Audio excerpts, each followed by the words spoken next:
Hey YouTube, it's your boy MJ back again with another video. Obviously right now I'm trying to post a lot more consistently, trying to keep it coming, trying to give you guys the best videos. So before we get right into it, just don't forget to like, comment, subscribe, comment down below what you think, and support your boy. Let's get right into the video.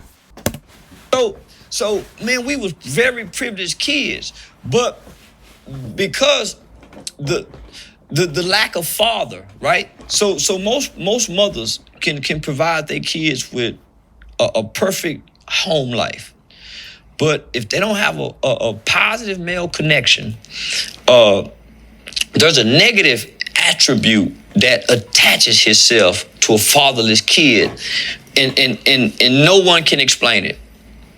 It's like the little motherfucker just angry. So most little boys with their dad, with their loving mom, they seem angry. Or they got anger outbursts. They have anger management because they can't express, man, I want my daddy. And they may not even say that, but that's what's the behavior. underlying. The behavior, because you need, just like you need that white man's validation, you need your father's validation and affirmation just as bad as you need the white man's validation for your success. And neither one of you got that. Come on now.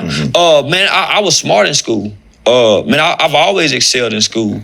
But because the culture don't clap for the smart kid, oh man, you think you smart. Oh man, you asking all the questions. So once you see that, oh man, you the teacher's pet. Oh man, you kids. So you stop being smart in school. You start being the class clown.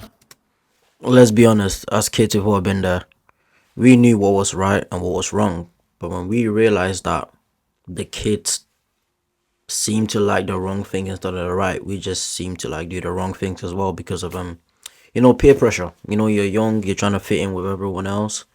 We've all been there. So because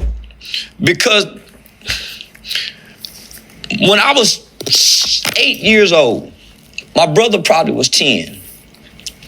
We were watching a movie. Out of nowhere, this 10-year-old kid says, man, when I grow up, I'm gonna kill somebody. Man, I looked at that nigga and ran downstairs, mama, because it scared me. In hindsight, the anger that I saw, man, I went and told my mama, man, mama, he said when he grow up, he gonna kill somebody. As the frustrated parent, tired, working, paying, boy, come here. What you mean you gonna kill somebody? Man, rather than exploring that.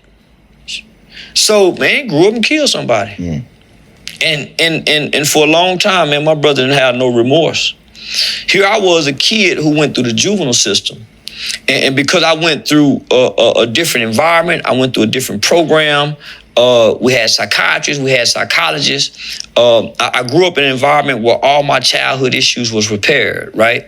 It is much easier to create strong children than it is to repair broken men. So I went into an environment that focused almost 7 years on repairing a child and then creating a strong one. So that's what y'all see today. Mm-hmm. I went through a system that was able to create something like this. Mm-hmm. So my brother and them went to prison as teenagers. My friend there caught a double homicide as a kid at 15 years old. So they grew up in prison. I grew up in a juvenile system, so there's a difference. So I grew up with nurture, compassion, care. Them niggas grew up having to survive. So my brother, I had to cut my brother off because here I am working with children. I'm working with victims groups. And I remember my brother telling me specifically that he didn't have no empathy for the guy he killed because it was street and drug related. And I remember telling him that there's no way God would ever let you out of prison if you don't have no empathy, if nothing for his mother. My mother, she would always tell us, no matter how hard it got when we locked up, she said, at least I can still come see y'all. The other people can't come see their loved ones. So just think, so my mother would never let us complain because we were responsible for taking somebody's life. So she would never let us forget that. But my brother never thought he would ever come home from prison. My mother believed he would.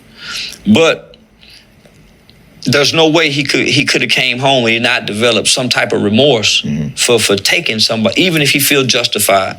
You have to have some kind of remorse for the impact that you left on the family members. So eventually he got to that point, and then shit, after 31 years, the doors open. So when you got out and created the HYPE program, helping young people excel, was that driven because you knew as a young person you needed somebody to help you excel, and then wanting to give that back to other people as part of your contribution to the culture? From 1991 to 1998, age 14 to 21. Man, that's a big old gap. That's a big development. Those are big development years too. Yeah, and so when I was released, I had been locked up in the juvenile system probably longer than any kid at that time, whereas the others had been transferred from the juvenile system directly into the adult prison system. I grew up with children who killed their mothers and their fathers. I grew up with children who raped 9-month-old babies. I grew up with children who killed their grandparents. I grew up with children who murdered some of the most elderly of our population, who committed some of the most heinous and worst crimes known, if not in the state of Texas, in America. We were the first group of children in America, outside of California, Chicago, Philadelphia, and New York, who began to commit murder in the late 80s and early 90s. This was a group of children who Joe Biden and Hillary Clinton went before our congressional members and said that these children are super predators. That term came about during that time. They said that this group of children would be bigger, faster, stronger, heartless, and incorrigible. This was spoken to our Congress members. So they began creating laws in this country, strict, harsh, inhumane laws toward children, mainly one, a juvenile life without parole. So they began sentencing children. Was that when they decided to try juveniles as adults? Yeah, so at that time, they lowered the certification age from 15 to 14. And then they started giving children at the age of 12 juvenile life without parole with no possibility. But this is before all the data and the research about brain development, right? Because the term super predator and that being attached to children sent a shockwave of fear through America. Mm-hmm. And we were committing these crimes. So that's the singular thing I think that, although I did vote for Hillary and wish that Hillary would have won for my own personal reasons, that was the one. I voted for Hillary too. I named my daughter after Chelsea Clinton because I was a Hillary fan. Really? I was a big Hillary fan. Hold on. So guys, this is the end of the video.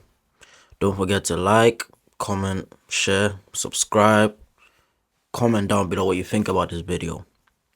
I think this all shows a lot of dysfunction in the family. A family where you don't have both the mother and the father. Because as much as your mom can show you the love, the care, the respect, all these kind of things that are very important, you still need that father.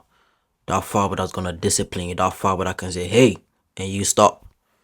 But if you don't have that, you're gonna, how do I put it? You're gonna grow up kind of soft because your mom always gives you that soft care, that soft love. You need that strict love. You need that hard love. And without that father, these are the things that can happen. So that's the end of the video, guys. Stay blessed.